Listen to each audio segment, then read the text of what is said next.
Hey, Marcos. Hi, how are you? I'm good. You? Pretty good. Yeah, I've mostly recovered from my cold.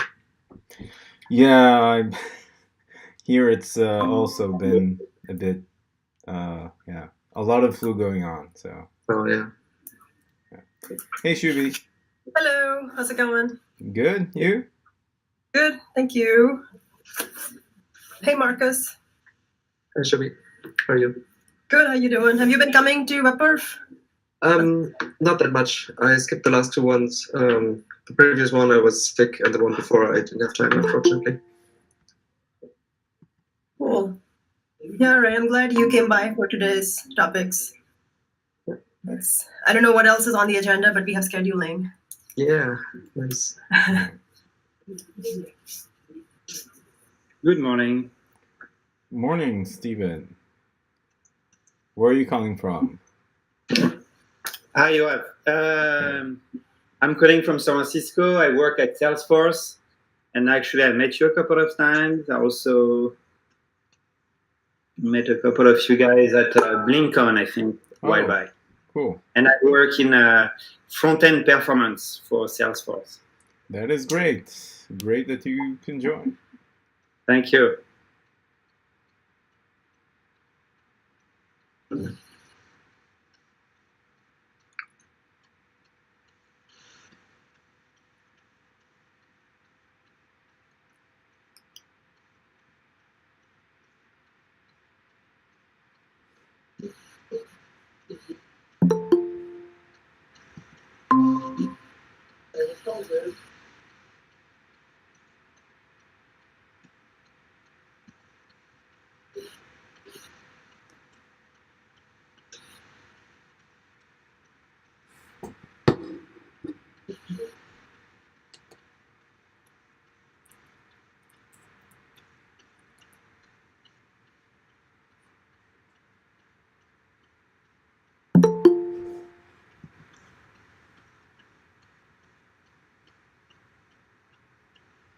Hey.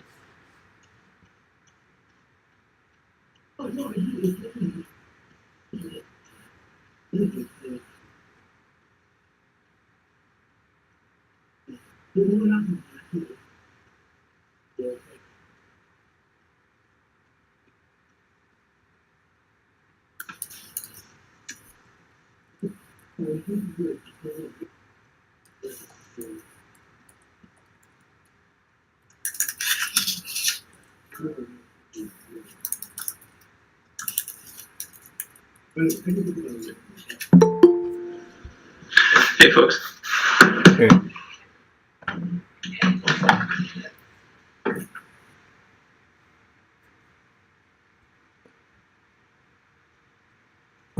So Shubi, do you know if Stefan can join us?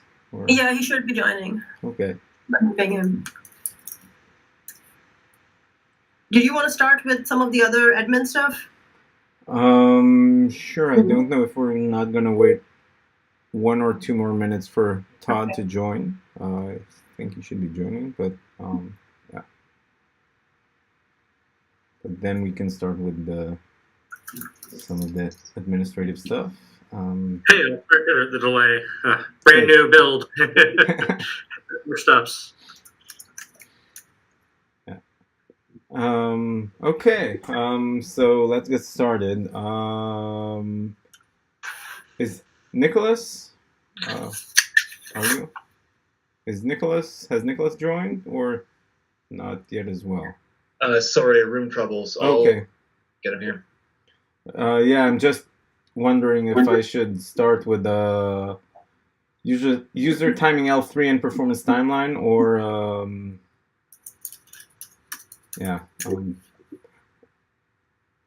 yeah, it should be. Do you know if Stefan is? Yeah, he's saying yes. Sorry, technical difficulty. Okay. But yeah, I mean. Okay, so let's just. Okay, so he joined. Cool. Okay, great. So just the administrative stuff. We have a meeting minutes document on the linked from the agenda. Can someone volunteer to scribe? I'm also recording the call and will hopefully upload it to YouTube, assuming there will be no technical difficulties related to that. But I still need someone to scribe in order for us to, communicate in writing, and then I can take a run at it. Okay, cool. And regarding the next call, 2 weeks from now, I will be theoretically available, but just getting off a plane. So I prefer, if that's possible, to have the next call 3 weeks from now, but then we'll have the next call after that, a week after that, in order to avoid opening up a gap from our desired schedule to our actual schedule. Does that make sense to everyone? So I heard March 7th. So Any objections? March 7th.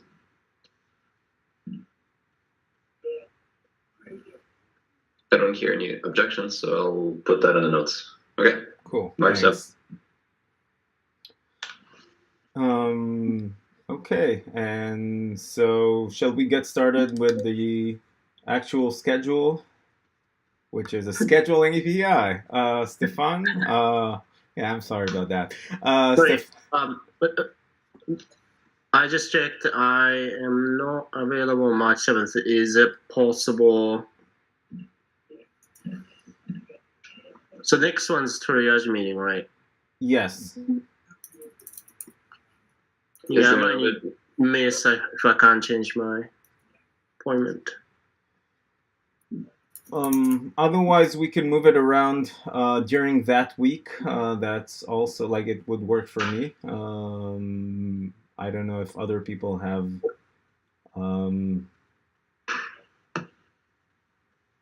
If we can move it either earlier or to Tuesday or Monday, that can work for me. Reski, would a different time on the same day, on March 7th, work better if we move it earlier? Not really. Okay. So then March 6th, Wednesday? Wednesday is... Oh, no, I can't. March 5th. March 5th. Nope. I can't do Tuesdays, so that's why we moved. March 4th. We're ruling out options quickly. 4th works for me. 4th. Going once, going twice. 4th. Sold. Hey! All right, 4th doesn't work. No. 8th. Friday. Yeah. Yeah. Yeah. Is 8th Yeah, let's do that. reasonable? Okay. I'm selling it for the 3rd time now. 8th.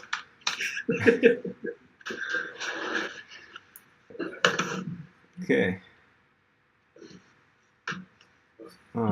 Thanks. Cool. So, okay, so let's get back to the agenda.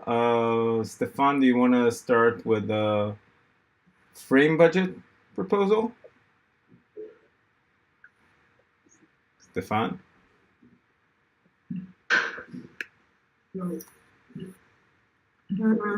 Let me see if he's.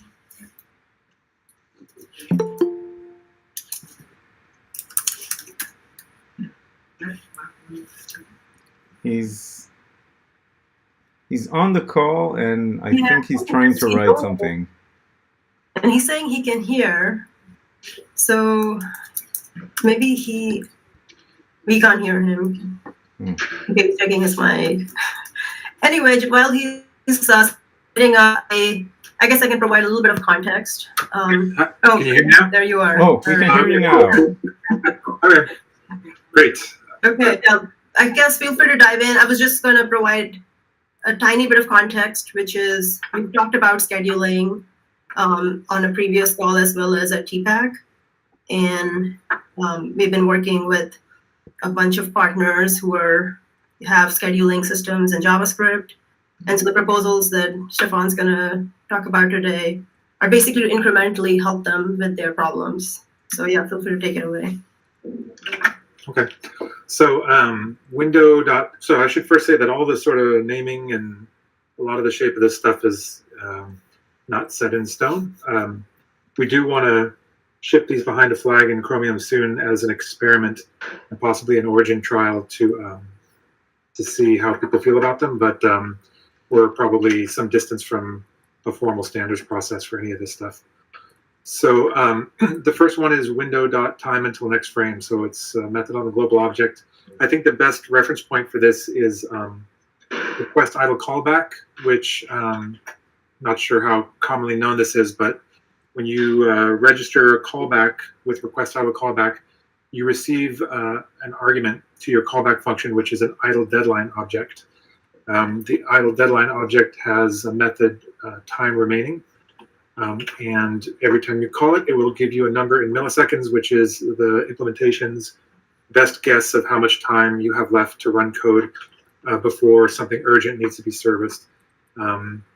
Without going into the details too much, basically, if there are no pending events, input events, or anything sort of that urgency, the time you get back will be the estimated time until the next rendering update is scheduled.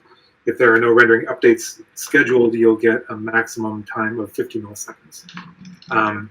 So what we've been hearing from developers, and I should say the people we've been talking to most are React people at Facebook, as well as the Maps team here at Google. And then I think Shubi's talked to some other external developers, but those are the sort of the big ones that have been informing a lot of what we've been doing. Just real quick, I'll interject because Sure. I communicate this to Shubi. I've got about 20 Microsoft teams lined up over the next 2 or 3 weeks to gather their feedback and whether or not they can immediately gain values from these APIs. So in about a month to a month and a half, I'll be able to share that information with the group. Okay. Yeah, Todd, do you have a sense of whether they have attempted like scheduling strategies? Yes. Okay. They all have, in some piece of their systems, attempted to segregate some work, but not like a React scheduler or the map scheduler, not that sophisticated. So I'll have a better breakdown, like I said, once I've gathered all this information and coalesced it. Great, thanks. By the way, they all think they want the APIs. As you know, I'm always been questioning. So we'll see how many of them will get benefit. Sure. Yeah. Okay. So going back to the idle deadline object that you get in request idle callback and the time remaining method on it, what we heard from developers, even those who use request idle callback quite a bit, is that they would like a signal about the rendering schedule apart from whether there are pending input events. So they really want to be able to intelligently schedule work around frame deadlines, which is why they don't. So that again, the idle deadline object that'll return you. If there's a pending input event, then the time remaining method will return 0 on idle deadline. The developers we talked to wanted to not have that behavior. They wanted it strictly based on frame budgets. So this would be a method that can be called anytime, not just in request idle callback.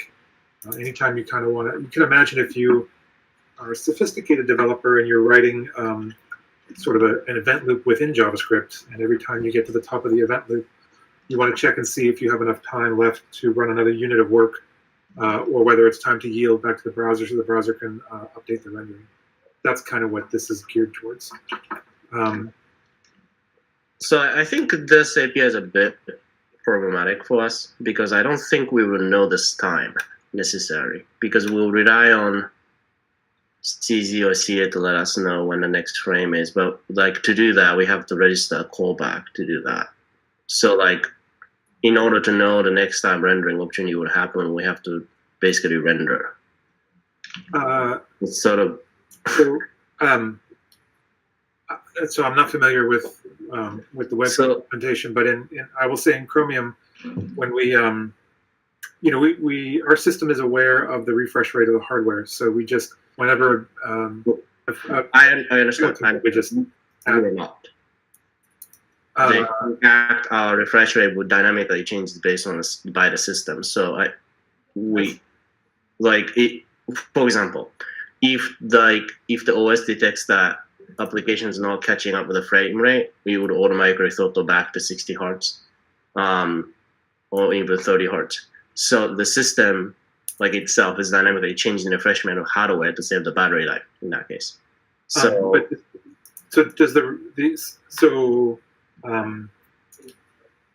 theoretically, Chromium can work the same way, but whenever we get the frame signal, we get an extra field, which is the current refresh rate that the system is working at, not the hardware. So if we were to apply some there's actually been discussion of this, applying some intelligence to throttle back the frame rate, we would still be communicating to the rendering system, this is the rate that we're running at right now. Well, that's assuming we did render. There was something we re-render, right? In that case, we would know. But with this API, because we are telling about the future, it's a bit problematic, because if we never tell to the system, oh, I need to render, then the system will never tell us the next time. So just as an analogy, if you did a request idle callback and your callback was invoked and you checked the idle deadline object and you check time remaining and it's at 50 milliseconds, then you would conclude that there's no rendering scheduled. If the next thing you did was to update style on the DOM node, obviously that 50 milliseconds is no longer the right number. So I don't think it works differently from that. Sure. I mean, but so let me suggest alternative. I have suggested this multiple times in the past TPAC in various forums.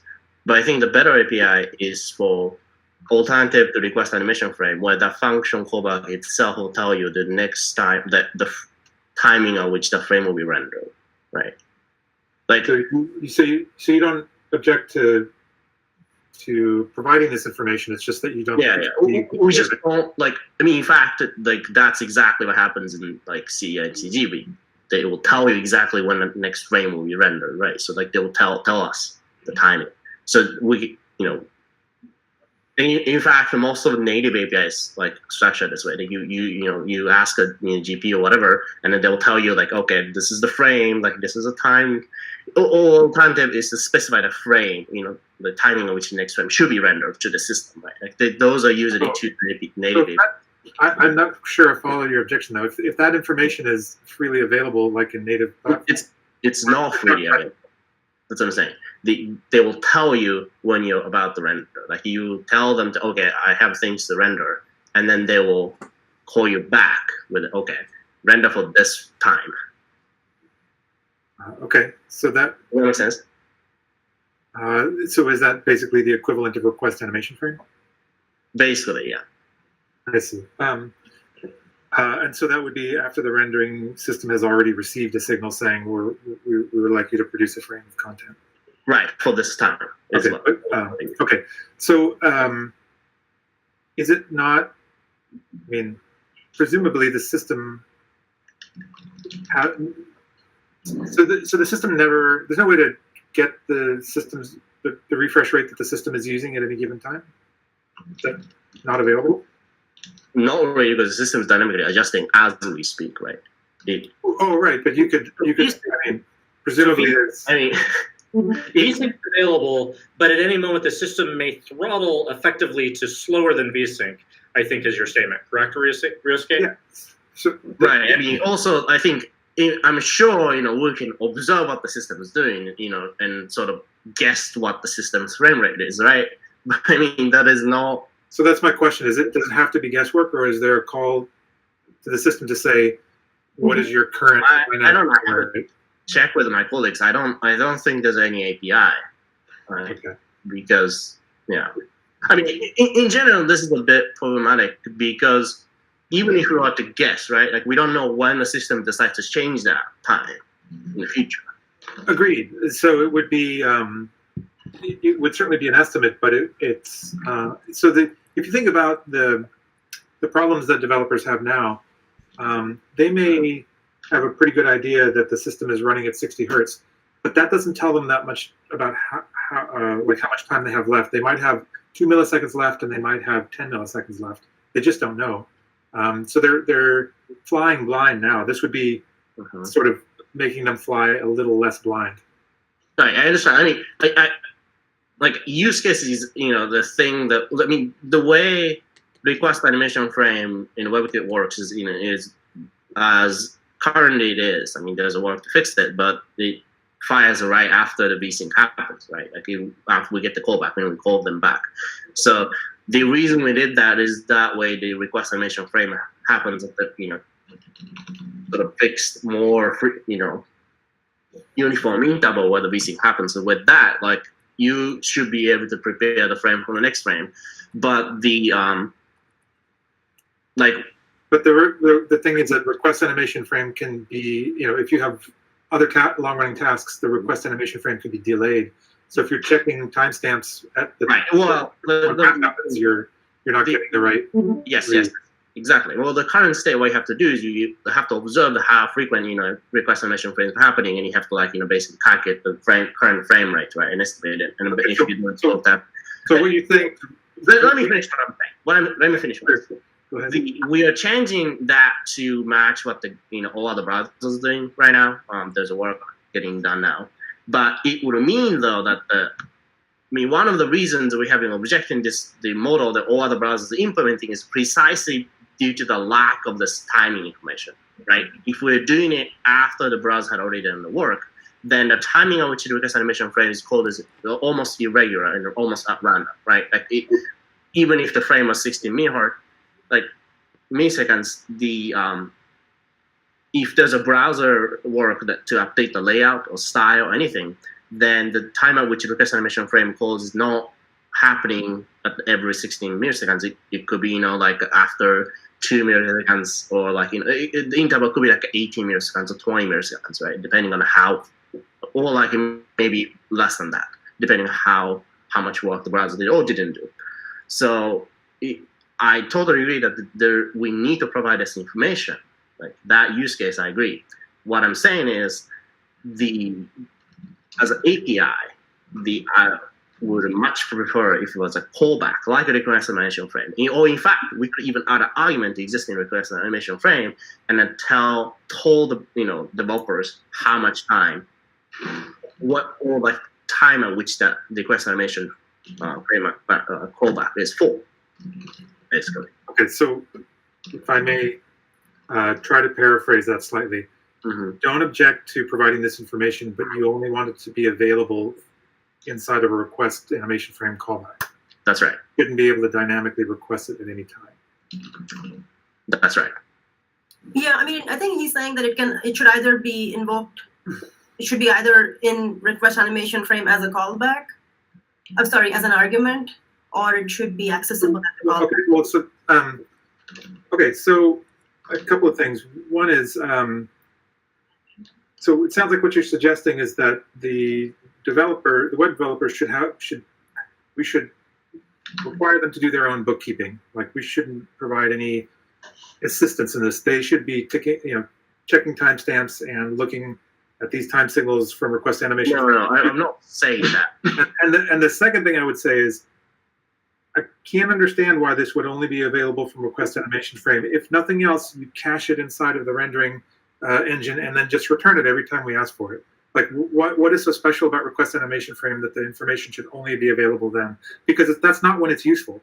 When it's useful is when you are in regular timers, set interval, set timeout, whatever, because that's when you're not tied to the rendering pipeline at all. You have no bearings, right? You have no frame of reference. So it's hard to understand why this information couldn't be available at other times and why it shouldn't be denied to developers at other times. Because we can't query this information. But if you can deliver it at request animation frame, why can't you? Because that would mean that we have to paint in our main thread every single frame. That's the only way we get this information. We're not going to do that for power reasons. I don't quite follow you. Maybe. Let's say the only time the system will tell us when the next frame is when we have when we requested to paint, right? When we register a callback to paint. Okay. That Would it make sense to kind of follow up? would Sorry, mean. would it Sorry, make what? sense to follow up offline with Risoke to kind of better understand their limitation and the alternatives proposed? And meanwhile, I also want to hear from the other browsers what they want to, like, their thoughts. I had one quick question, which is this is until the beginning of the rendering steps. And I actually like this as an API, but there's also an amount of time from when the rendering steps start to when we would like to snap the UI thread to actually be able to render in time for the next vsync. And that time is currently not surfaced through this time. Have we considered whether that can be surfaced? And yes, Ryosuke, I understand that that may not be possible with certain architectures. I'm just asking conceptually. Okay, sorry, could you repeat which time you're talking about? So right now, this time is the time until the rendering steps begin. There is also a planned vsync time, which is sometime in the future after the rendering steps begin. And I guess my core question is, should there also be a budget exposed for that so that the rendering steps themselves can run fast enough or be... Okay. My understanding is that it's not actually possible to observe the time of vsync, that the display hardware samples the buffers, but we don't actually know when it happens. That we basically run the GPU process at, we can detect what the refresh rate is, but we don't exactly know when it gets sampled, so we simply try to match the stride of the hardware's refresh rate.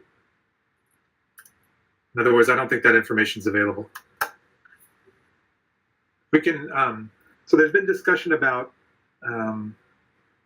giving more, basically giving it how long we spend in the rendering pipeline and try to provide a timestamp of when we finished all of the hard work in rasterizing, so that we have an estimate of how long it took for rendering to run, and like when we actually sent the pixels to be sampled by the display.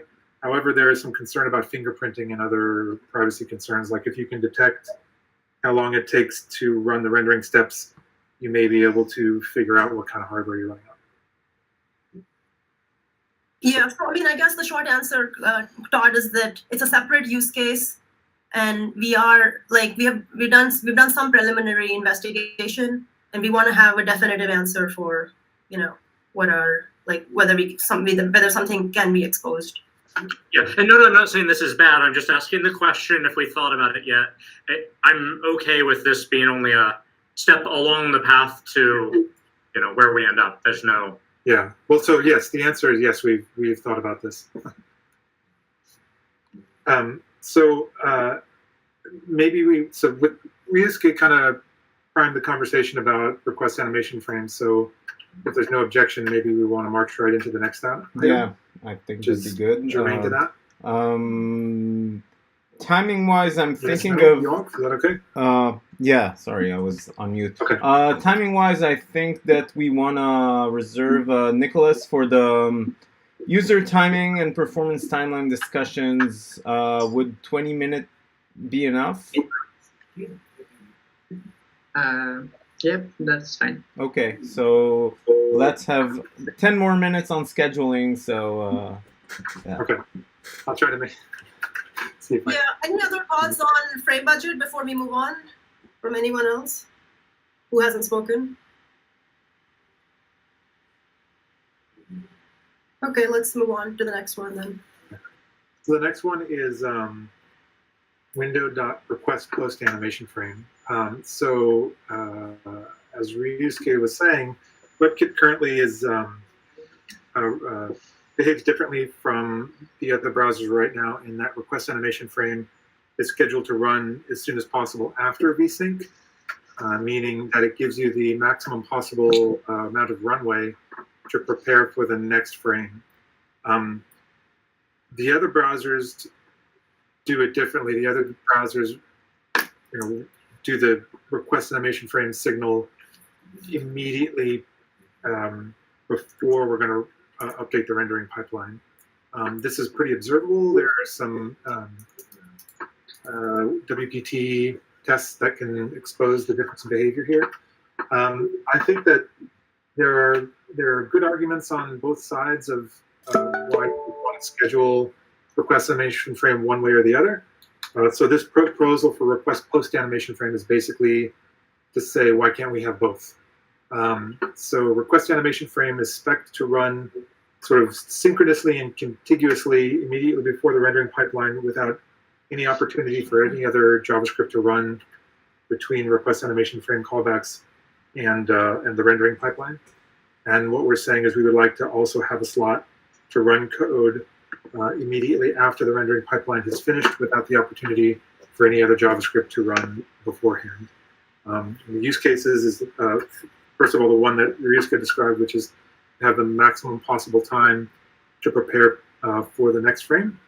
And then there's also another concern that we've heard from developers, which is they really want to avoid forced layouts. They really want to avoid doing readbacks on layout information at the wrong time, and they don't know how to. They don't have a way to guarantee that they won't do that. And this is a way to guarantee that you won't force a layout if you are the first. If you have pole position in the request post animation frame slot, you're guaranteed that layout is clean, and you can read back without forcing a layout. I think that's probably as much as I need to say about that. Yeah. So this is basically adding like current WebKit versions of the request animation frame as the request post animation frame. That's right.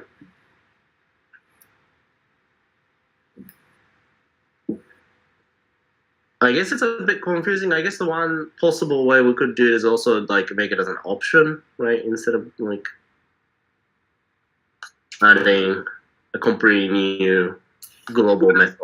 So another proposal was to change the signature request animation frame to take two callbacks, one that happens just before rendering and one that happens just after.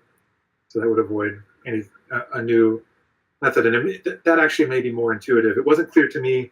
Well, not even two methods, but rather like just have an option, option dictionary, where you just say, okay, call me at the end, kind of thing. Ergonomically, I'm not sure that that's better than two callback slots, but either way would probably be okay. Well, my one reservation is request animation frame has high usage rate. It's not clear to me. Currently, it doesn't accept the second parameter. It's not clear to me whether there will be some unanticipated fallout from changing the signature. Yeah. And other than the color of the shed, does that make sense from an implementation point of view for the various browser folks in the room? I'm not sure if you can hear me, but I think it makes sense. So there's also a bug in the W3C Bugzilla from 2015 where Ollie filed a very similar bug. He also suggested having a second argument, which is an options dictionary, and the proposed names were async or post rendering. I can link to that bug in the minutes. Yeah. And yeah, I think it makes sense. Yeah. So a brief description of how we do it in Firefox. We get the vsync. As soon as we get the vsync, we start running request animation frame callbacks. Then we do the rendering step, and then the new thing would fire. I think. It may actually be the case. I'd have to check.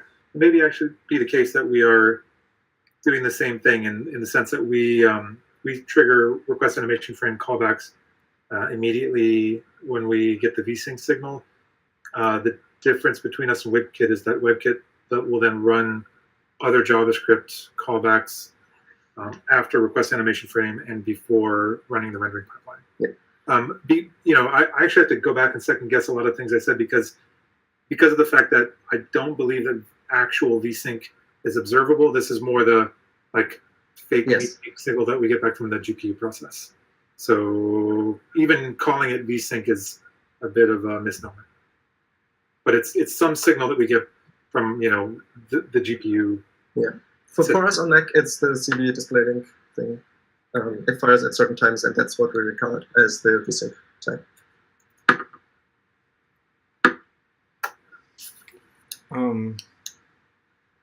Okay. I would say this is like if you go back and tech blogs and bug trackers and everywhere, you will find a large litany of people requesting this feature. Long desired by a lot of developers. Todd, any opinions on your end? I definitely see the need for this API. I constantly see scenarios where frame rates could be improved if this API existed. Cool. I mean, that's sort of why WebKit's behavior is this, right?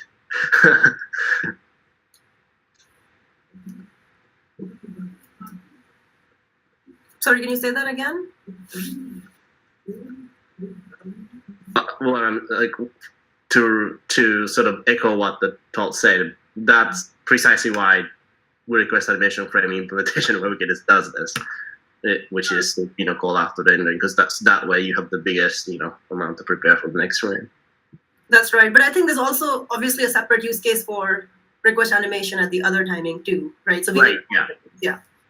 Right, so we probably want to have both, and I think probably the option dictionary makes most sense. I think to respond to your earlier concern, I think usually adding an extra argument to function doesn't result in any issues. And the nice thing about that is you can also feature check very easily. You just call request animation frame .length, and it will tell you whether the option is supported. I mean, global, adding a new function is okay, but I think if we added that, we just pull each more namespace. And I think adding in 2 callbacks might make sense in a case where you want to use both, but then I think there are cases where you want to just use one or the other, right? And it's just a bit awkward having to pass a no one, find or whatever to the other callbacks. So I think adding option is probably the cleanest API from like backshading standpoint. So yeah, I think it sounds like there is consensus at least on that first use case. Stefan, did you want to talk a bit about the second use case of clean reads and what people think about that? Oh, it doesn't seem to be controversial, but certainly we've heard this again, like a steady pattern of people. We're always telling developers don't force layout, and a lot of them complain that they try not to, and they can't help it sometimes, especially when you have third-party libraries that are scheduling their own work. It's just impossible to know when layout's going to be clean. So I mean, not to mention different browsers trigger layout a different API. So like, in one API that's totally fine in one browser will trigger totally sync layout in another browser. So I mean, yeah. Okay. So regarding the third bullet point that touches on scheduling, will it be possible to cover it in the remaining 2 minutes, or? Yeah, I guess we can punt on that. Main update I wanted to give there is that these are the 3 specific low-level APIs we're pursuing. We already talked about is input pending in a fast call, and then these are the other 2 concrete ones that are in the pipeline right now. The second thing we are exploring as a proof of concept is the high-level scheduling API. And Scott, who's on the call, has been actively working on this. And maybe in a few weeks or in the next design call, we'd love to have a chance to present kind of an early proposal for that. One other thing, we didn't get it ready to talk to about today, but I'd like to run it by Ryusuke at least, which is that we're considering doing dynamic frame rate throttling in Chromium, as you described, that you're doing in Safari. There's also a thought to add an API where a developer can choose a maximum refresh rate that they want to run at, under the assumption that, for example, a game developer might decide that a reliable 30 hertz is a better experience than a janky 60 hertz. So we shouldn't talk about this now, but I just want to see the conversation. I see. Cool. Oh, I have another question. So I just got, I showed Ollie the explainer for the first proposal, the time to next thing, and he filed 2 bugs in the issue. Is that the right place to have follow-up discussions? Or Sure. should we be... I think it's a personal repository, so I'm not sure it's going to survive long, but it's such a preliminary conversation that I think it's okay. Okay. Well, can we open a new issue in like WebPerf somewhere? So ideally, this would be incubated somewhere rather than in the working group, but That's fine. I just don't want like conversations to be happening on like I mean, because these things come into play, like later in the discussion and stuff. It'll be great if we could designate some official W3C location to WCG is fine. Okay. Yeah, either WICG or another community I'll group. get But with Yoav, yeah, so I'll create some YCG repos. yeah. I'll And just tag Ryosuke so that he's in the loop. yeah. Okay. Yeah, Cool. and please send a notification to the meetings or something so that we'll know why that's happening.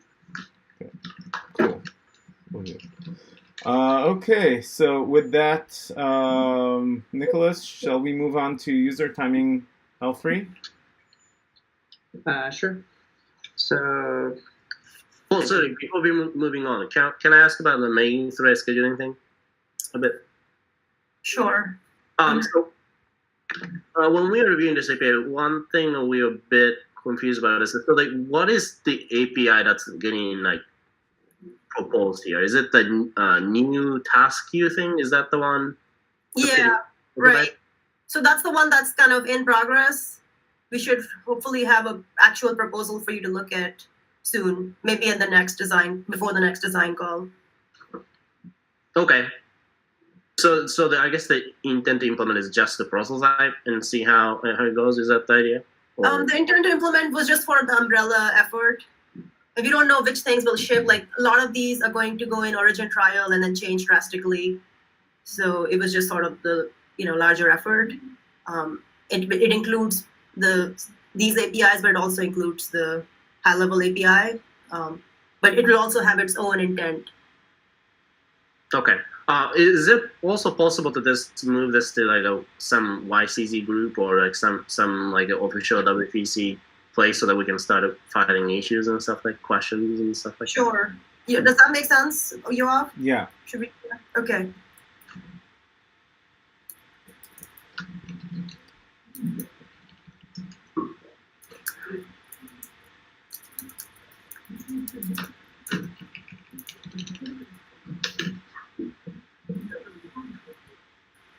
User time. So user timing.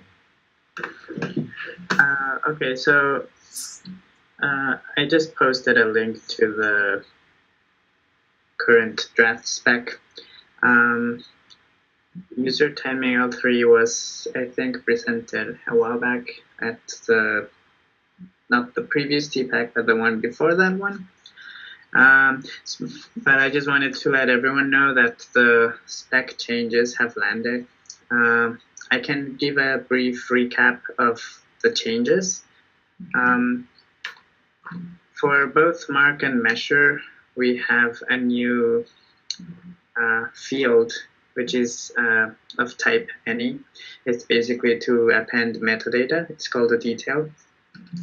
In addition to that, we can now mark or measure using arbitrary timestamps. So we can now set the start time to any DOM high-res timestamp.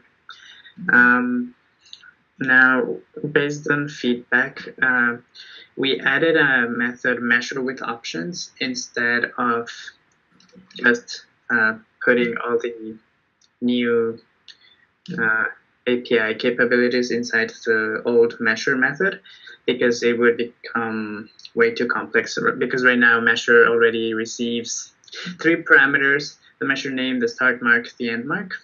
But with the new API, we want to allow the start and end to be DOM high-res timestamps instead of strings. So they can be one or the other. And we also want to allow the detail. Or we can have a duration. So for example, you can have a start time, and you can measure from the start time to a certain end time, but you don't have to give the end time, you just specify the duration of your measure. So instead of adding all of that to the current measure method, we went with a separate measure with options method, which receives the measure name separately, and then all the other parameters go inside a dictionary, which makes it simpler to call and also to add more information in the future if needed. The final change of user timing L3 is that now these methods are no longer void. So instead of being void and then you have to query the performance mark or performance measure from performance.getEntries, you can now just use the return value of the method. So those are the main changes. Oh, one additional change is that we allow performance mark to be constructed. This is to be able to support a use case from I think some service worker. I don't know if Ben Kelly's service worker proposal? Yes, Ben Kelly's service worker proposal. So basically, this would allow you to create the object without it being added to the timeline. Because for that use case, you don't really want to add it to the timeline. If they want to use a mark as a input to the method, they just want a mark constructor instead of performance.mark. Because of basically it would add unnecessary memory. Yeah. So that is a brief summary of the changes. So the spec, I think, is pretty much all the changes are already in the draft. So I would like to hear if there's any feedback from other browser vendors about any of what I just said. So do we really need that a new method with a measure with option? Why can't we just overload the arguments? I mean, it's not a necessity. We got feedback that it would be clearer to have a new method, because if we do not, then basically the method would become measure, which receives a measure name, then a DOM string or performance measure options, which is the name of the dictionary, start mark or measure options, I guess. We would have to rename the parameter. And then so I think we should put no concern as to how complicated web idea will look like, right? Like that is of no concern. What we should concern about how the developer will use these functions. Yeah, we actually, I asked in one of the issues, and I think it was Nick or Charles who were actually saying that they thought it would be better for developers if it was this way. So it's not like we're concerned about the ideal complexities. It's more about what is more ergonomic for developers. Okay. So if we are going to separate, go ahead. Sorry, I was going to say that I tend to agree with Ryosuke. I actually saw that issue a few days after it had been discussed. I was a little bit late looking at it, but my reaction was measure with options seems a bit awkward, and presumably in the future it'll be the more common to use that than the old way with start and end name, and so it feels like we should be optimizing for that being the standard going forward and make it the simple name. Well, I mean, I agree with that, but we can't just change the name of the older one, because then it wouldn't be backwards compatible, right? Sure, I agree. I guess my point is, I think even if it is a complex IDL, if it is possible to disambiguate the cases in the IDL, then my preference would be that just keep the name keep the name measure, and if the second option is a dictionary, then we assume it's in the new mode, and if the second option is a string, we fall back to the old mode. Nicholas, as far as compatibility goes, there aren't any compat concerns with the overriding, right? We did this research a while back and did determine that there were no concerns. Okay. Yeah, I think the only concern was IDEL, and then I think Nick or Charlie also voiced their opinion that they thought it was a more developer friendly option. So I guess that could be a matter of preference, but maybe they can speak to it. We can try to gather more preferences on the issue. And there's one concern with the idea, which is that because everything can be converted to string, it would be slightly backwards incompatible in that if there was somebody who was passing a dictionary, it would be currently converted to. Yeah. Right, but we did the research and found out it didn't happen. Nobody was doing that. Yeah. Oh, okay, great. So yeah, why don't we just go with a single method then? I mean, we shouldn't just ignore the feedback from the other people just because they're not on the call, right? Yeah. Charlie? Yeah. Sure. Yeah, Charlie. It might have been me who had that comment in the GitHub thread. I thought it'd be easier to get right from a implementation and from a developer perspective. Might have been my comment. I stand by that, but I don't. If it's possible in IDL and we can get it right using the existing method, I wouldn't object to that at all. I mean, from user perspective, if I have to remember that there is measure and measure with option, I can see myself being confused all the time, by the way. Well, you will get a error when you try to measure with. And I will probably curse. And at that time, I will remember your name and curse you probably. I think it sounds like, based on feedback from the call, it's reasonable to switch to using a single method. Maybe we can take an action item to try to gather more data or more feedback from actual developers as to what they would find more confusing. Maybe through the scientific means of a Twitter poll. I don't know, but. So we haven't published the first draft for L3 for user timing. One way we could get more attention is to publish the first draft as it is today and highlight this cohesion in the draft. Would that help? That would give a good place to, I don't know if publishing is absolutely required, but having that as a question in the draft can help to point people who want to read more about it and get a better understanding. So can I have the issue number for that, whether this was discussed? 48. Thanks. Yeah, I actually don't think a Twitter poll is that bad of an idea. I don't know. Just try to get, as a funnel to get more opinionated people on the issue to try to understand, the opinion of multiple interested folks.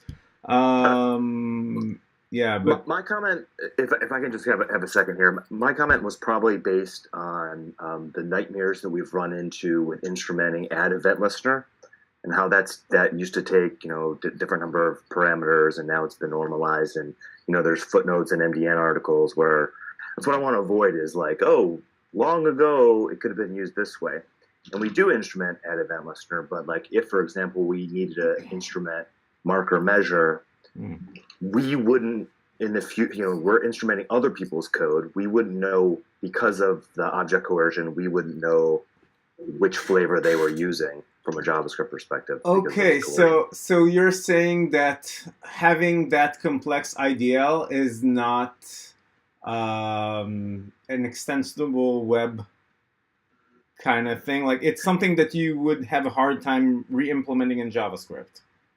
What I'm saying is if a library were to one day want to instrument the mark method, he would not know which flavor of which version the developer meant.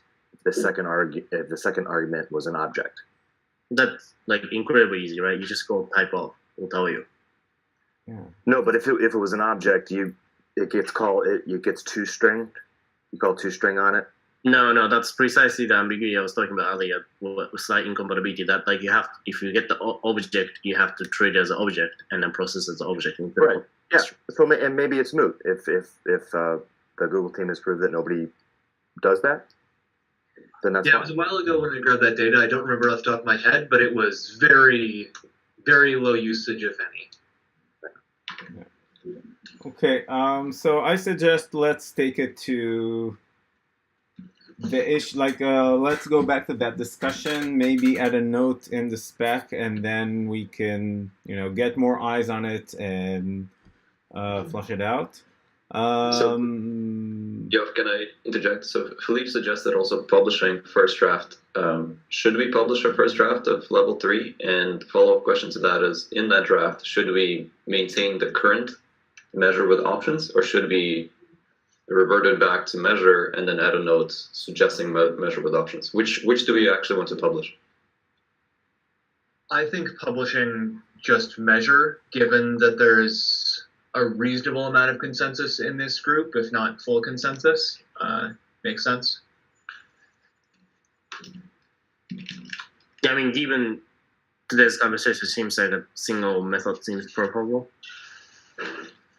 Okay, so I'm writing down an AI here, which is, I guess, Nicholas updates the spec to use measure, the ideal, and then Philippe, that unblocks us to publish the first working draft of L3. Yeah. Yep, and I will note that I will publish the recommendation for L2 next week. So I can do both at the same time. Great. Cool. Okay, is there any other feedback that...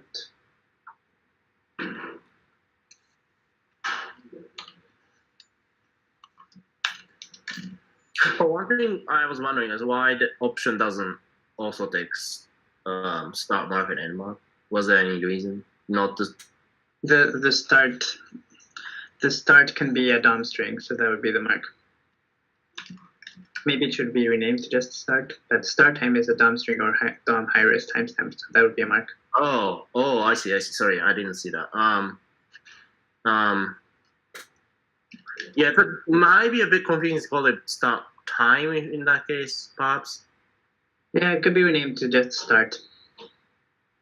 Yeah.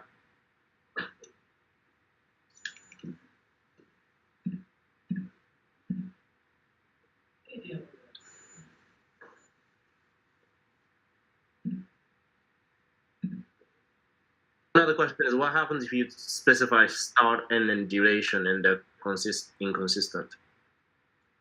What do you mean by inconsistent?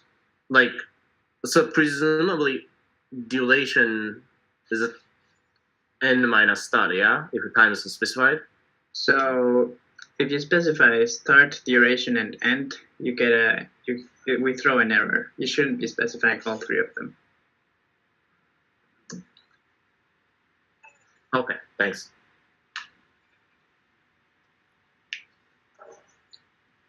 Okay, I guess I was going to ask about the buffered flag, but we're running out of time.